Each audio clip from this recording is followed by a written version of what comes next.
Hello ನಮಸ್ಕಾರ ಸ್ನೇಹಿತರೆ, ಇವತ್ತಿನ ಸಂಚಿಕೆಯಲ್ಲಿ ಏನಾಗ್ತದೆ ಅನ್ನೋದನ್ನು ಕ್ವಿಕ್ಕಾಗಿ ನೋಡ್ಕೊಂಡು ಬರೋಣ ಬನ್ನಿ. ಇಲ್ಲಿ ಆದಿತ್ಯ ತುಂಬ ಬೇಜಾರು ಮಾಡ್ಕೊಂಡಿರ್ತಾರೆ.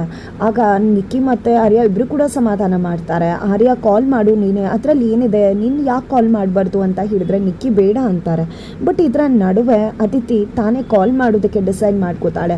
ಅಲ್ಲಿ ಸಾಕ್ಷಿಗೋಸ್ಕರ ಸರ್ಪ್ರೈಸ್ ಕೊಡಲಿಕ್ಕೆ ನಿಜಕ್ಕೂ ಕೂಡ ಫುಲ್ ಖುಷಿಯಿಂದ ಎಲ್ಲವನ್ನ ಕೂಡ ರೆಡಿ ಮಾಡಿಸ್ತಿರೋ ರಾಜು ಇಲ್ಲಿ ಅದಿತಿಯಿಂದ ಕಾಲ್ ಬರ್ತಿದ್ದಾಗೆ ನಾನು ಹನಿಮಿ ಜೊತೆ ಕಾಲ ಕಳಿಬೇಕು ಅಂದ್ಕೊಂಡ್ರೆ ಮನೆಗೆ ಕಾಲ್ ಮಾಡ್ತಿದ್ಯಲ್ಲಪ್ಪ ಅಂದ್ಕೊಂಡಿದ್ದೆ. ಅದಿತಿ ಕಾಲ್ ರಿಸೀವ್ ಮಾಡಿ ನಾನು ಸ್ವಲ್ಪ ನಾನು ಹೇಳಿದ್ನಲ್ವ ಪ್ರಾಜೆಕ್ಟಲ್ಲಿ ಬ್ಯುಸಿ ಆಗಿದ್ದೀನಿ, ಆಮೇಲೆ ಮಾಡ್ತೀನಿ ಅಂತ ಕಾಲ್ ಕಟ್ ಮಾಡಿಬಿಡ್ತಾರೆ. ಇದರಿಂದ ಅದಿತಿ ಮನಸ್ಸಿಗೆ ಮಗದಷ್ಟು ಘಾಸಿ ಆಗುತ್ತೆ.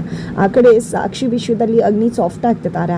ಅಷ್ಟೆಲ್ಲ ಫೈಲನ್ನು ಬೀಳಿಸಿದ್ರು ಕೂಡ ಬೈದೆ, ಇಂಕನ್ನು ಚೆಲ್ಲಿದ್ರು ಕೂಡ ಬೈದೆ, ಹುಷಾರಾಗಿ ಪೆನ್ ನೋಡ್ಕೊಳ್ಳಿ ಅಂತ ಹೇಳ್ತಾರೆ. ಜೊತೆಗೆ ಮುಖಕ್ಕೆ ಹಾಕಿರೋ ಎಲ್ಲ ಇಂಕನ್ನು ತಾನೇ ಕ್ಲೀನ್ ಮಾಡಿ ಹೋಗ್ತಾರೆ.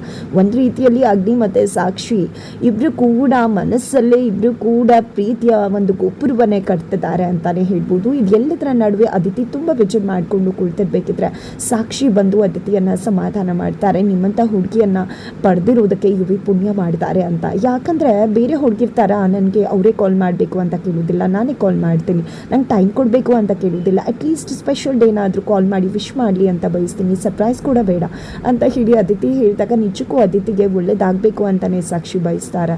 ನಂತರ ಇಲ್ಲಿ ಅಗ್ನಿ ಜೊತೆ ಸಾಕ್ಷಿ ಕೆಲಸ ಮಾಡಬೇಕಾದ್ರೆ ರಾಜುವಿಂದ ಸಾಕ್ಷಿಗೆ ಕಾಲ್ ಬರುತ್ತೆ. ಸಾಕ್ಷಿ ಕಾಲ್ ಬಂದು ರಾಜು ಕಾಲ್ ರಿಸೀವ್ ಮಾಡ್ತಿದ್ದಾಗೆ ಫುಲ್ ಕುತೂಹಲ ಇಲ್ಲಿ ಅಗ್ನಿಗೆ, ರಾಜು ಅನ್ನೋರು ಕಾಲ್ನ ರಿಸೀವ್ ಮಾಡಿಬಿಟ್ರಲ್ಲ ಅಂತ ಹೇಳಿ. ನಂತರ ಅಲ್ಲಿ ಬರ್ತಿದ್ದೀನಿ ನಾನು ಡಿನ್ನರ್ಗೆ ಅಂತ ಸಾಕ್ಷಿ ಹೇಳ್ತಾರೆ. ಕಾರ್ ಕಳಿಸ್ತೀನಿ, ಲೊಕೇಶನ್ ಕಳಿಸಿ ಅಂದಾಗ ಸರಿ ಆಯಿತು ಅಂತ ಹೇಳಿ ಇರ್ತಕ್ಕಂಥ ಒಂದು ಮನೆ ಲೊಕೇಶನ್ ಇಲ್ಲಿ ಸಾಕ್ಷಿ ಕಳಿಸ್ತಾರೆ. ಎಲ್ಲಿಗೆ ಹೋಗ್ತಿದ್ದಾರೆ ಇವರು ಅಂತ ಅಗ್ನಿ ಅನ್ಕೋತಾರೆ. ನಂತರ ಇಲ್ಲಿ ರೇವತಿ ಹೊರಗಡೆ ಇರಬೇಕಾದ್ರೆ ಒಂದು ರೆಡ್ ಕಾರ್ ಬರುತ್ತೆ. ರೆಡ್ ಕಾರ್ ಬರ್ತಿದ್ದಾಗೇ ಅಲ್ಲಿ ಬಂದಂಥ ಡ್ರೈವರ್ ಯುವರಾಜ್ ಅವರು ಕಳಿಸಿದ್ದು ಅದಿತಿ ಅವರನ್ನು ಕರ್ಕೊಂಡು ಬರೋದಕ್ಕೆ ಅಂತ ಹೇಳ್ತಾರೆ. ರೇವತಿ ಅವರು ಫುಲ್ ಖುಷಿಯಿಂದ ಬಂದು ಅದಿತಿಗೆ ಯುವಿ ಕಾರ್ ಕಳಿಸಿದ್ದಾನೆ, ನಿಮಗೋಸ್ಕರ ಸರ್ಪ್ರೈಸ್ ಪ್ಲಾನ್ ಮಾಡಿದ್ದಾನೆ, ಹೋಗಿ ರೆಡಿ ಆಗು ಅಂತ ಹೇಳಿದ್ದೆ. ಮನೆಯವರು ಎಲ್ಲರೂ ಕೂಡ ಖುಷಿ ಪಡ್ತಾರೆ. ಸಾಕ್ಷಿ ಕೂಡ ಇದ್ದಾಳೆ. ನಂತರ ಇಲ್ಲಿ ಅದಿತಿ ಕಾರ್ನಲ್ಲಿ ಹೋಗ್ತಾ ಇದ್ದಾಳೆ. ಈ ಕಡೆ ಸಾಕ್ಷಿಗೆ ಕಾರ್ ಬರಬೇಕಾಗಿತ್ತು, ಬಿಕಾಸ್ ಸಾಕ್ಷಿ ಶೇರ್ ಮಾಡಿದ್ರು ಲೊಕೇಶನ್ನ. ಹಾಗಾದರೆ ಸಾಕ್ಷಿಗೆ ಕಾರ್ ಬರಲಿಲ್ವಾ? ಇಲ್ಲಿ ಅದಿತಿಯನ್ನು ಯುವಿ ಅಂತ ಹೇಳಿ ಕರ್ಕೊಂಡು ಹೋಗಿದ್ಯಾರು? ನಿಜವಾಗ್ಲೂ ಯುವಿನೇ ಕಾರನ್ನು ಏನಾದರೂ ಕಳಿಸಿದ್ರ ಅದಿತಿಗೋಸ್ಕರ? ಯಾವಾಗ ಇಲ್ಲಿ ಶೇರ್ ಮಾಡಿಬಿಟ್ಲು ಸಾಕ್ಷಿ ತನ್ನ ಲೊಕೇಶನನ್ನು, ಆಗ ಗೊತ್ತಾಗಿ ಹೋಯ್ತಾ ಇಲ್ಲಿ ರಾಜುಗೆ ಸಾಕ್ಷಿ ಕೂಡ ಅದಿತಿ ಮನೇಲಿದ್ದಾಳೆ ಅನ್ನೋ ವಿಷಯ ಏನಿರಬಹುದು? ಖಂಡಿತ ತುಂಬಾ ಗೊಂದಲ ಆಗ್ತದೆ.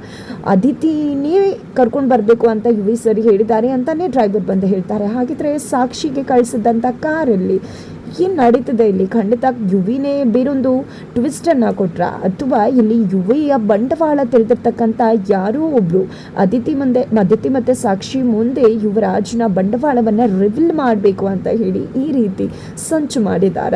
ಏನಾದರೂ ಆ ರೀತಿ ಇದ್ದರೆ ಅದು ಯಾರಿರಬಹುದು, ಏನಾಗ್ತದೆ, ಇದು ಎಲ್ಲವನ್ನ ಕೂಡ ತಿಳ್ಕೋಬೇಕು ಅಂದರೆ ಮುಂದಿನ ವಿಡಿಯೋಗೆ ವೇಟ್ ಮಾಡೋದನ್ನು